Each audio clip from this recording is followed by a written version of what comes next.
Hi everybody, my name is Diana Burrell and I am at the Church Center at the Anglican Church in St. Barts in the French West Indies. Every week we run a meditation circle here, a meditation group. And depending on who's on island, there are people pretty much from all over the world who come. We are in confinement and have been for a few weeks, and this is the third episode online, remote. I hope that wherever you are, you're safe. I hope that wherever you are, the people around you are safe. If you are a healthcare worker, thank you, thank you, thank you, thank you, and thank you. If you're one of the people in essential businesses that are keeping the health workers and the patients in the hospitals alive, thank you.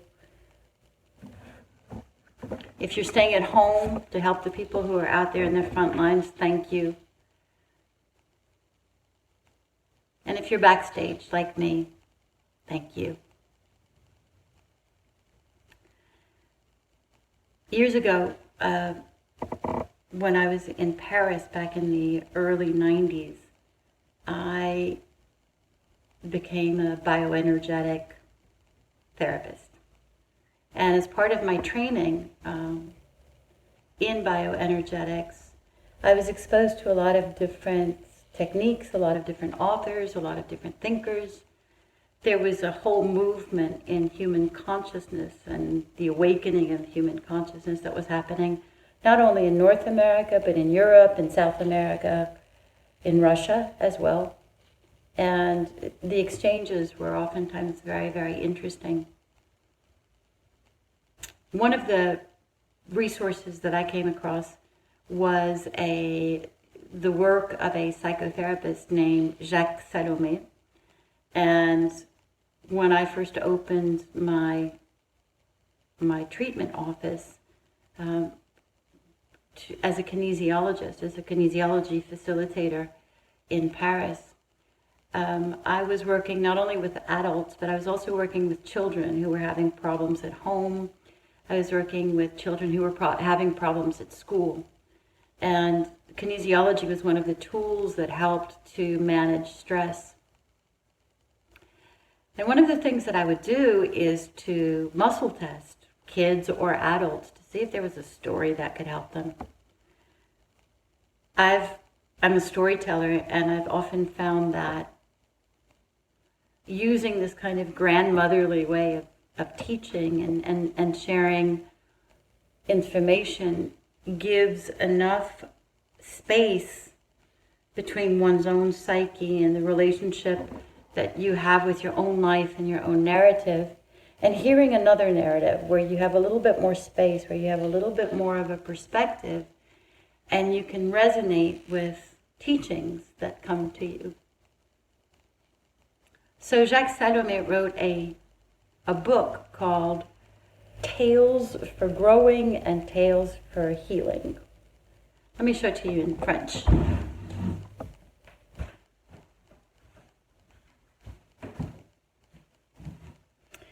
Contes à guérir, contes à grandir,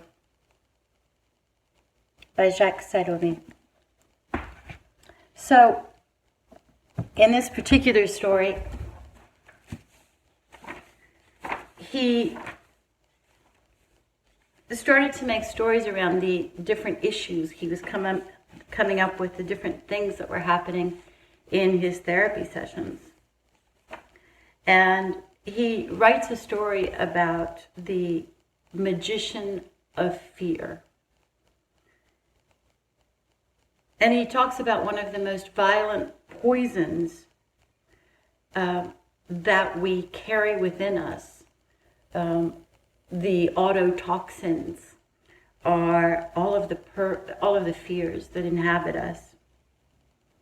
And he said that we have an incredible ability not only to create new fears, to kind of spin new fears, but to really maintain and recycle the old ones, so that we have this kind of inexhaustible stock of fears at the ready.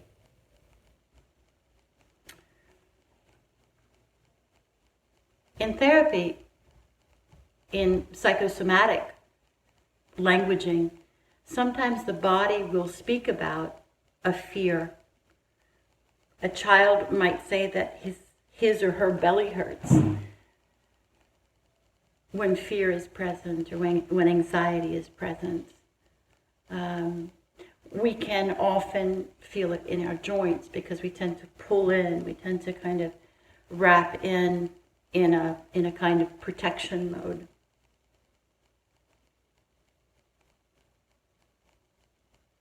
One of the things that Jacques Salomé talks about in this story is how people keep going to see this magician, this kind of Oz-like character, and that it always takes much longer to return from that visit than it does to actually go there. And that when people come back, they're oftentimes reticent to talk too much about what actually happened in the meeting with the Oz of fear. But one day a child comes back, and the child is able to say that the magician of fear not only smells like gingerbread, but told him that behind each fear there resides a desire, a longing.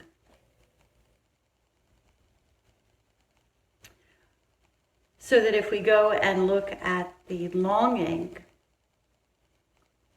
behind the fear, which actually leads us to the longing, we can actually improve our lives. He talks about how the child came back from that visit with Oz and he forgot all about the fears. He forgot all about the things that we are allowed to dream, that we can dare dream or dare try. And it took him a long time to actually get back there. To get to that place where he could remember. And he didn't want to forget so much that that his life became a failure. So one day he went back to the Wizard of Oz of the fears. And he wanted to trick him. And so he told the magician, "I'm afraid of my desires." And so the magician said to him, "What is the most terrifying desire you have?"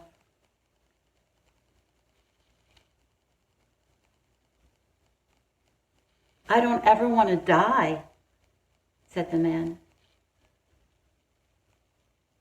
And the magician said, "That is both a terrible and fantastic desire that you have."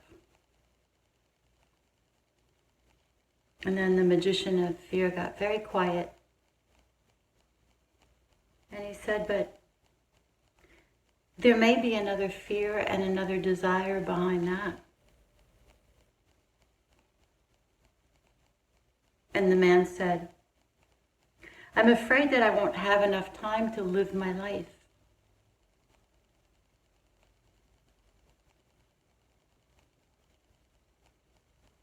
And the magician said, "And what's the desire behind that?"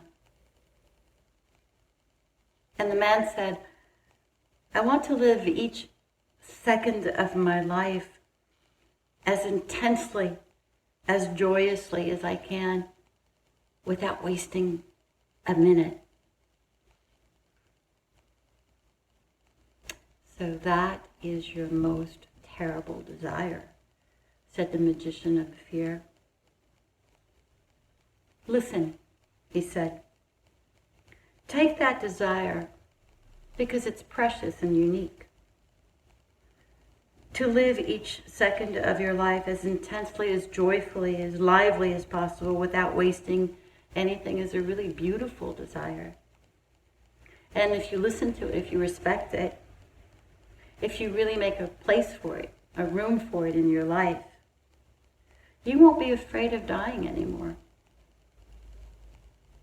Go home now.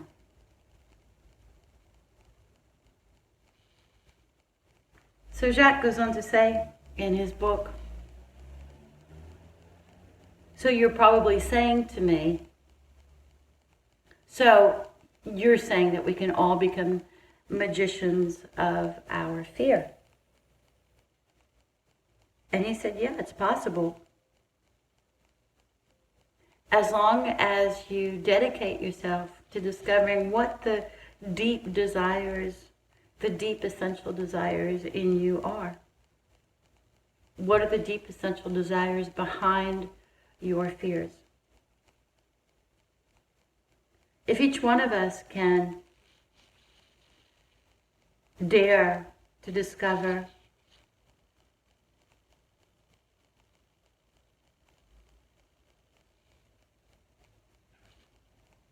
and as long as each of you accept that not all of your desires will happen, will come true, not all of them are accessible.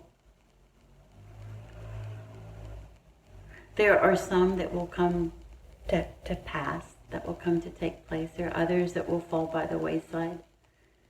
And there are others that we may work a lifetime towards achieving. When I was learning training as a therapist,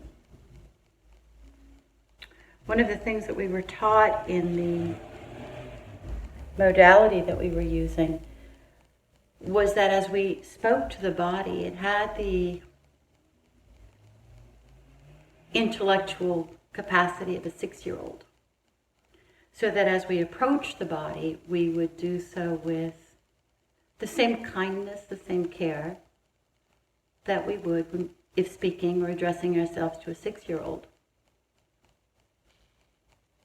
Today I'd like to offer a meditation where we actually move into that space, where we address ourselves to the 6-year-old scared body. I invite you to find your seated position, whether you are on the floor, whether you are sitting in a chair,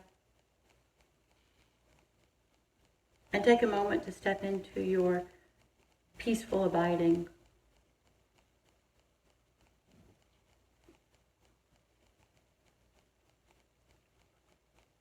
In this state of peaceful abiding, you move into this awareness of having a body.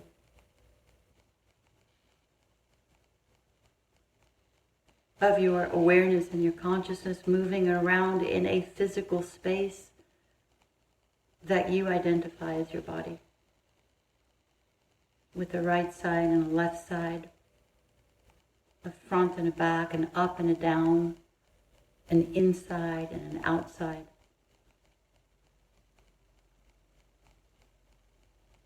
And as you begin to watch the breath, you may find that fear resides in the in-breath. Maybe since the advent of COVID-19, the idea of drawing in contaminants from the outside has become scary, and maybe you're not breathing anymore. So notice whether you've started to hold your breath or change your breath patterns. And come back to your natural breath.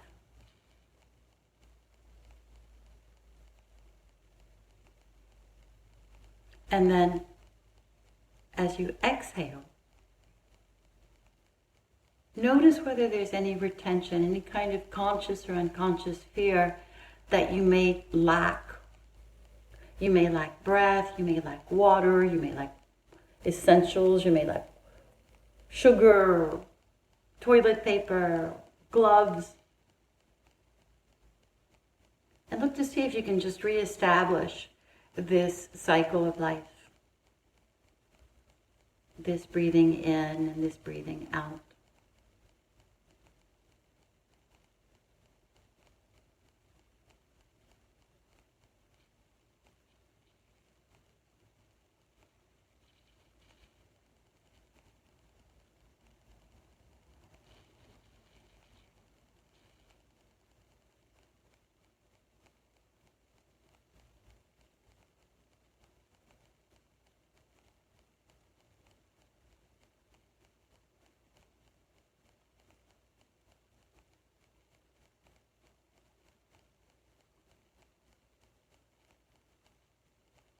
So understanding that you have the body, looking to see whether that signature of fear has hidden in the breath, whether the breath is tight or haggard or staggered,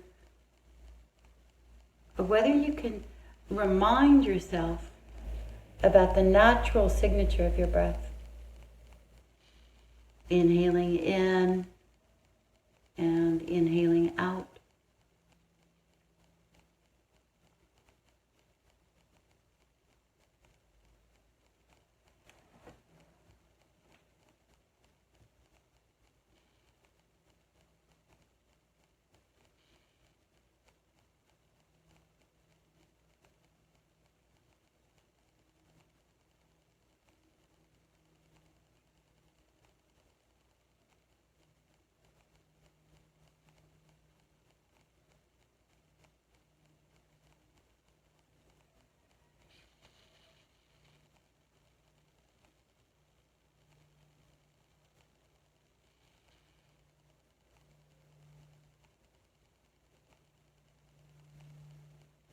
Imagine your fear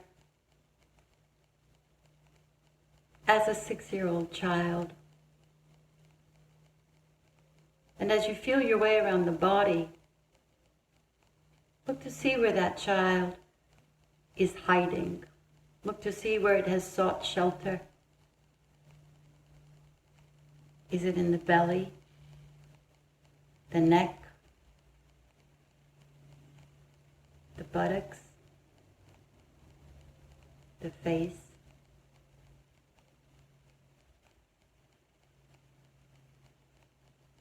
And as you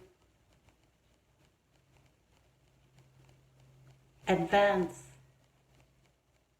toward that scared child,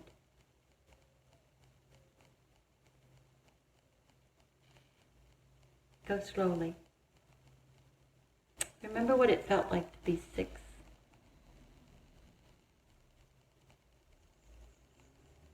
At 6, one could feel incredibly brave, intrepid. It's as if that autonomy that we had found not so very long ago, we could now walk and eat. We were in school. We could speak. We could read. Maybe we were even writing. The world was our oyster.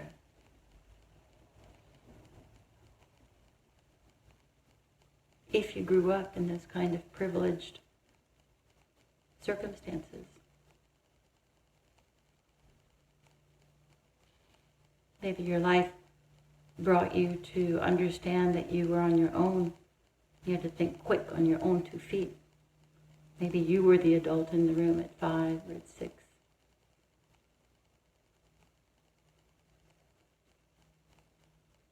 But I want you to remember how you would get frightened. And what that would feel like. And how maybe there were words you might have wanted to hear of reassurance.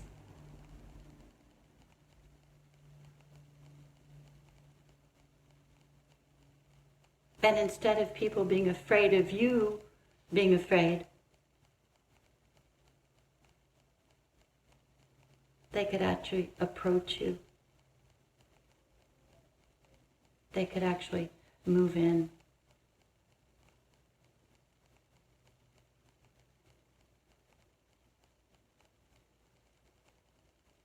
So in your meditation, look to see if you can catch the gaze of your own scared self. Look to see if you can catch the gaze of who you are or who you become when you are frightened.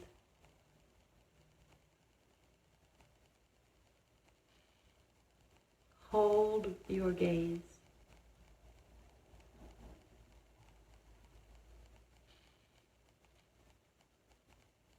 As you breathe in and as you breathe out and work, not by backing away, but by moving in, by leaning in.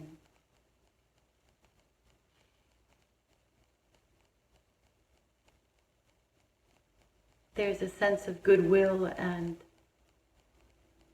camaraderie, spiritual friendship in your presence.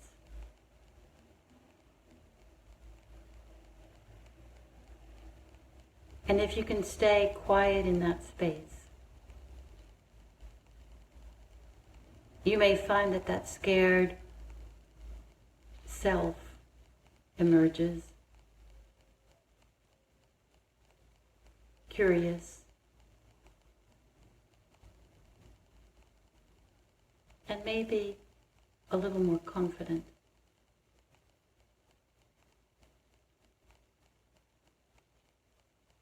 There is a fear of loss in that kind of ultimate existential fear of dying, of losing what we have, losing the comfort or security or the routine or the privileges or the freedoms.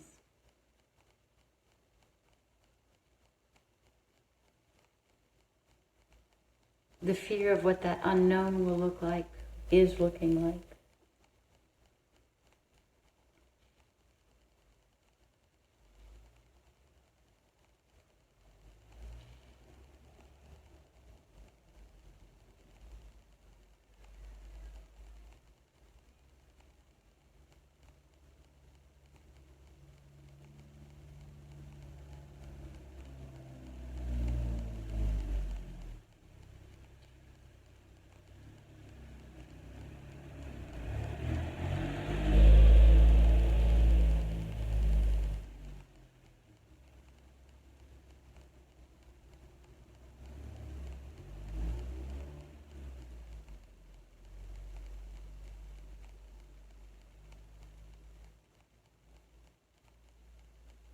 Vous voyez que petit à petit, en témoignant votre propre présence,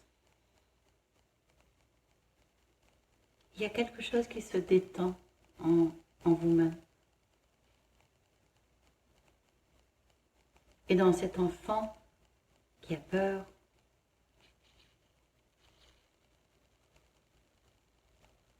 on peut lui tenir la main, tout comme le magicien des peurs. We can hold his hands in the same way that the magician held the hands of the young boy that came in.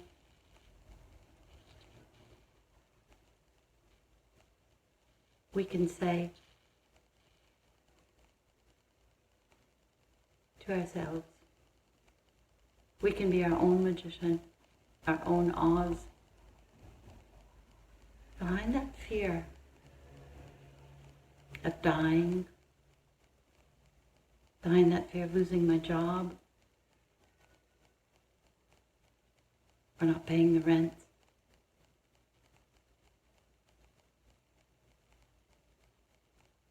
behind that fear of getting sick, what is my desire?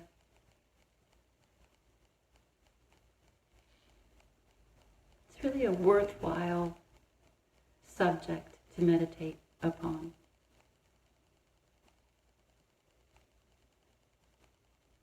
And maybe you'll have to move it back a few steps, a few layers.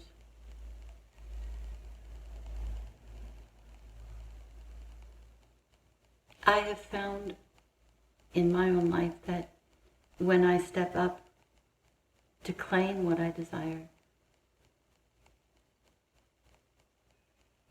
I step into my power,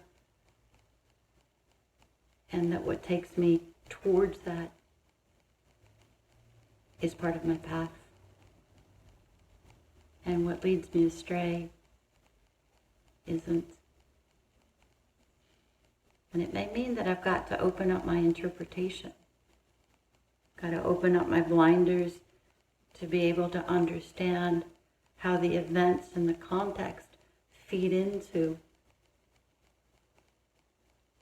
an ability to look at fear and the desire behind it right in the face.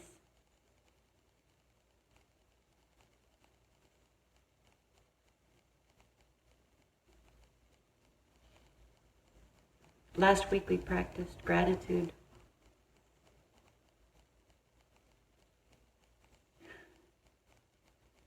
This week it's really a lesson about David and Goliath, isn't it? It's about taking that part of ourselves that can feel so small when we are frightened, so overwhelmed. And instead of backing off or backing down, leaning in. Not stupidly. And by that I mean, there's a pandemic going on. We follow the instructions. There are safety measures in place. We can listen to them. But despite the confinements, despite the constriction, we can also find that secret language that leads us towards something essential, something that is not afraid.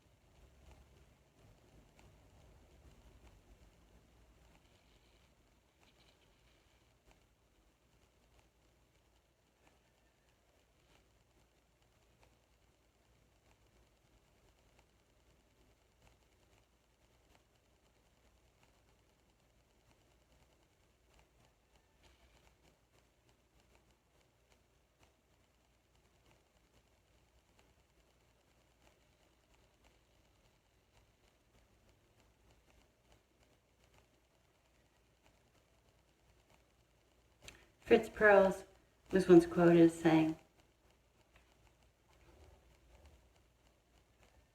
"Excitement is fear without breath."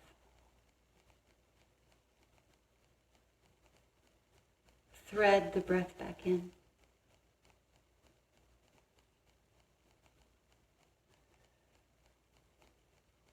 Don't let your fear of death throttle your desire to live. Let the breath come in. Let the breath go out. Inhaling and exhaling. Stay involved in this cycle of life. And when you find yourself interrupting it, lean in, notice it, and through your presence, come back to that ability to just step back into that cycle.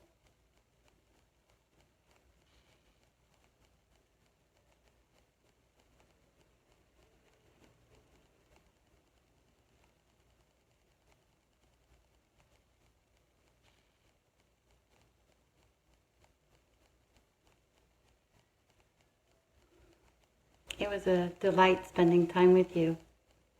I wish you a good week. There's going to be some music to follow this, so you can extend your meditation period for a full hour if you'd like. Don't hesitate to reach out. Namaste.